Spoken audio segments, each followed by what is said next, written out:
ஆத்து தண்ணிடா, டைரக்ட் பாசன். ஆத்து தண்ணி பல வருஷம் ஆச்சு குடிச்சுக்கங்கடா, நல்லா குடிச்சுக்கங்கப்பா.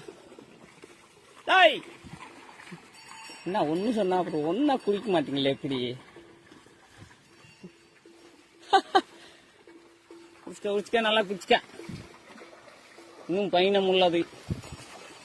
எவ்வளவு தூரம் நடந்து வர்றதுரா சாமி, காலெல்லாம் வலிக்குது. லட்சுமி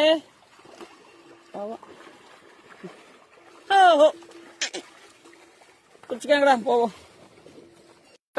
தம்பி ராஜா, நடங்கடா ராஜா, பயணம் இன்னும் இருக்கே. ஆத்து தண்ணி டேஸ்டா இருக்கா? ஆத்து தண்ணி எப்பவுமே டேஸ்டா தான்டா இருக்கு. ஏய் மேல போனோம்.